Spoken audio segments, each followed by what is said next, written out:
యుద్ధ విరామం. శాంతించిన Israel, Iran కాల్పుల విరమణ ప్రకటించిన ట్రంప్. 3 గంటల్లోనే ఇరాన్ ఉల్లంఘనకు పాల్పడిందన్న ఇజ్రాయెల్. తమ దేశంలో 4 చనిపోయారని వెల్లడి. ప్రతి దాడుల హెచ్చరిక, ఇక హద్దు మీరలేదన్న ఇరాన్. రైట్గా మొత్తానికి 3వ ప్రపంచ యుద్ధం ముంగిట దాకా వచ్చి మళ్ళా సలబడ్డాడు. ట్రంప్ ఈ ప్రపంచంలో ఏ 2 దేశాలు కొట్లాడుకోవాలన్నా ట్రంపే కొట్లాట పెడతాడు, ట్రంపే శాంతించమని చెప్తాడు అన్నట్టు. ఇక్కడ రణరంగంగా మారిన పశ్చిమాసియా శాంతించింది. ఇజ్రాయెల్, ఇరాన్ కాల్పుల విరమణకు అంగీకరించాయి. మంగళవారం తెల్లవారుజాము నుంచే కాల్పుల విరమణ అమల్లోకి వచ్చింది. ఇక్కడ తన శాన్ ఫ్రాన్సిస్కో అక్కడక్కడ ప్రజలంతా లక్షలాది మంది ప్రజలు అమెరికన్లు రోడ్ల మీదకి వచ్చి ట్రంప్ వ్యతిరేకంగా ఉన్నారు కదా. సో ఆ వార్త ప్రపంచానికి తెలవకుండా ఈ వార్త నడిచింది ఇన్ని రోజులు.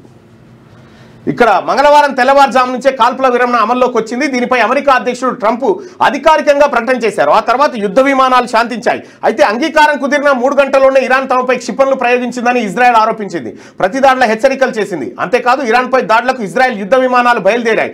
అయితే ట్రంప్ హెచ్చరికలతో అవి వెనక్కి వచ్చాయి. ఇజ్రాయెల్ ఆరోపణలు ఇరాన్ ఖండించింది. తాము కాల్పుల విరమణ కట్టుబడి ఉన్నామని, ఎటువంటి దాడులు చేయలేదని స్పష్టం చేసింది. మరోవైపు కాల్పుల విరమణను రష్యా అధ్యక్షుడు పుతిన్ స్వాగతించారు. సౌదీ అరేబియా, ఈజిప్ట్ కూడా స్వాగతించాయి. ముగిసిన 12 రోజుల యుద్ధం. ఖతార్లోని అమెరికా వైమానిక స్థావరంపై క్షిపణులతో సోమవారం రాత్రి పరిమితంగా ఇరాన్ దాడులు చేసిన అనంతరం మంగళవారం ఉదయం కాల్పుల విరమణను ట్రంప్ ప్రకటించారు. ట్రంప్ ప్రకటనకు కాల్పుల విరమణ అమల్లోకి రావడానికి మధ్య ఇరాన్పై ఇజ్రాయెల్ దాడులు చేసింది. ప్రతిగా ఇరాన్ జరిపిన దాడుల్లో 4 ఇజ్రాయేలీలు మరణించారు. ట్రంప్ ప్రకటన అనంతరం కాల్పుల విరమణను అంగీకరిస్తున్నట్టుగా ఇజ్రాయెల్ ప్రధాని నేతన్యాహు తెలిపారు. అటు యుద్ధాన్ని ఆపేందుకు ఇరాన్ ప్రభుత్వ మీడియా వెల్లడించింది. ఆపేసినట్లు కాల్పుల విరమణ అమల్లోకి వచ్చిందని చెప్తా ఉన్నారు. ఇక ఉత్తర ఇజ్రాయెల్లోని ఓ ప్రాంతంలో పడిన ఇరాన్ బాలిస్టిక్ క్షిపణి అట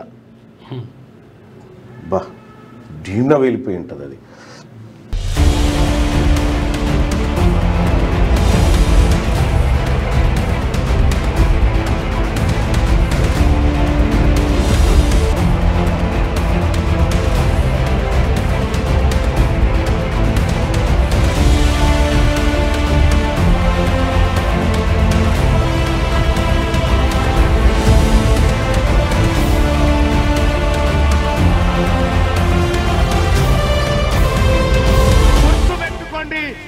బీసీ సమాజానికి, తెలంగాణ రాష్ట్ర బీసీ ప్రజలకు మీ బిడ్డ తీన్మార్ మల్లన్న ఖడ్గం పట్టుకొని ఉన్నాడు.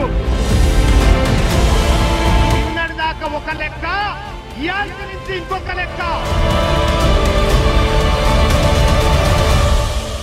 6వ తరగతి నుండి 10వ తరగతి విద్యార్థులకు గొప్ప అవకాశం. ఏపీ, తెలంగాణ మరియు సిబిఎస్ఈ విద్యార్థులకు ఎలాంటి అడ్మిషన్ ఫీజు లేకుండా సంవత్సరానికి కేవలం 1000 రూపాయలకే ఐఐటీ స్టాండర్డ్స్ తో ఆన్లైన్ ట్యూషన్స్ చెప్పబడును. 15 ఏళ్ల సుదీర్ఘ అనుభవం గల ఫ్యాకల్టీతో క్లాసులు నిర్వహించబడును. ఇప్పుడే ప్లే స్టోర్ నుండి ధర్మవాహిని యాప్ ని డౌన్లోడ్ చేసుకోండి. వివరాలకు సంప్రదించండి 7893051526. లేటెస్ట్ న్యూస్ తెలుగు మరియు ఇంగ్లీష్ అప్డేట్స్ కోసం ఇప్పుడే క్యూన్యూస్ అఫీషియల్ యాప్ ని ప్లే స్టోర్ నుండి డౌన్లోడ్ చేసుకోండి. సరికొత్త సమాచారాల కోసం క్యూన్యూస్ వెబ్సైట్ ని ఫాలో అవ్వండి. ఛానల్లో ప్రాంతీయ, జాతీయ, అంతర్జాతీయ వార్తలు వీక్షించండి. లైక్ చేయండి.